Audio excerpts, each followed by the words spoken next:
fiscalidad según la doctrina social de la Iglesia. Bien, esa es mi contribución. Intentaré no ser largo, no creo que pase de los 25 minutos. Mi intención es presentar un marco moral de referencia, un marco moral que permita evaluar moralmente la situación fiscal y el proyecto, más que proyecto, luego dirá algún jurista, de reforma fiscal. En un centro de teología acudo a la doctrina social de la Iglesia, que es el conjunto de enseñanzas del magisterio de la Iglesia Católica, enseñanzas acerca de la vida humana en sociedad, lo que incluye dimensión política, dimensión económica, dimensión cultural. Lo que me propongo es recurrir al compendio de la doctrina social de la Iglesia, que es un documento grueso, miren el lomo, ¿verdad?, elaborado por la Pontificia Comisión Justicia y Paz. Es un intento de sistematización de la enseñanza social de la Iglesia vertida por el concilio y por diferentes papas, sobre todo en el transcurso de estos últimos decenios, el compendio. Voy a presentar lo que dice el compendio, vamos a leerlo juntos y después yo haré una interpretación de ese número del compendio. Dice el compendio de la doctrina social de la Iglesia. Les he subrayado y puesto en letra roja aquellos conceptos que yo luego trataré de desarrollar a lo largo de mi interpretación. Los ingresos fiscales y el gasto público asumen una importancia económica crucial para la comunidad civil y política. El objetivo hacia el cual se debe tender es lograr una finanza pública capaz de ser un instrumento de desarrollo y de solidaridad. Una hacienda pública justa, eficiente y eficaz produce efectos virtuosos en la economía, porque logra favorecer el crecimiento de la ocupación, sostener las actividades empresariales y las iniciativas sin fines de lucro y contribuye a acrecentar la credibilidad del Estado como garante de los sistemas de previsión y de protección social destinados en modo particular a proteger a los más débiles. La finanza pública se orienta al bien común cuando se atiene a algunos principios fundamentales. El pago de impuestos como especificación del deber de solidaridad, racionalidad y equidad en la imposición de los tributos, rigor e integridad en la administración y en el destino de los recursos públicos.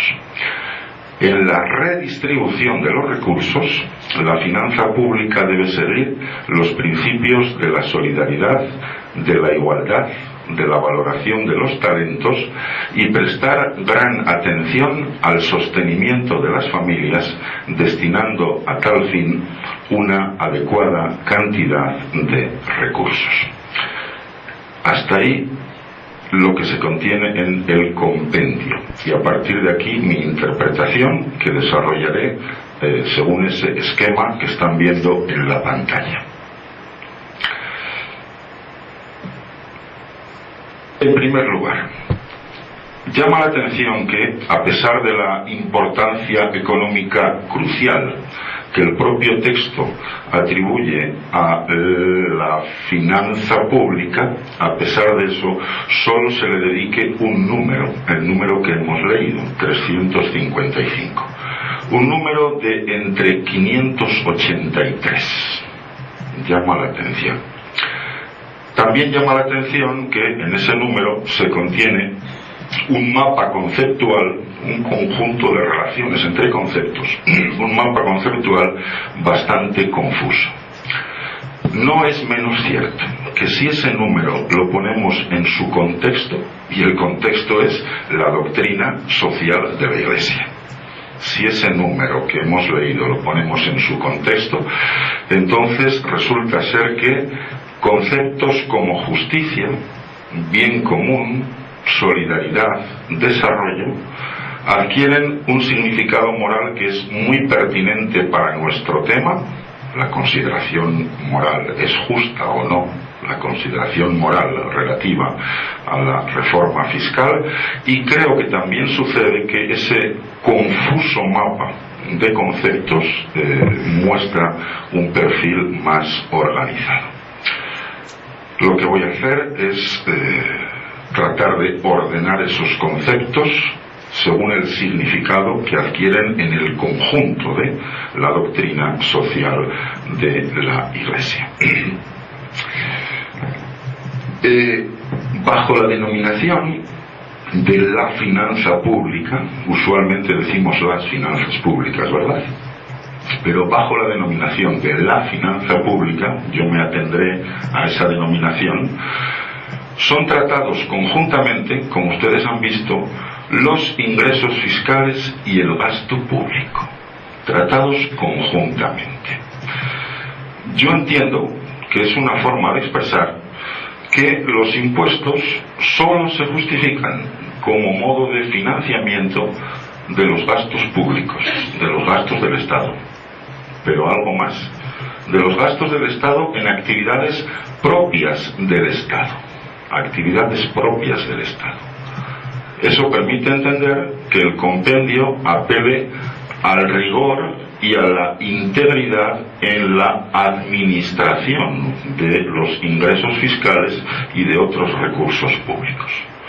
Rigor e integridad, que son lo contrario de, o lo que permite evitar esos múltiples fenómenos que nosotros solemos llamar con toda razón corrupción, ¿verdad? Eso significa, creo yo, que toda apropiación indebida de ingresos fiscales carece de toda justificación.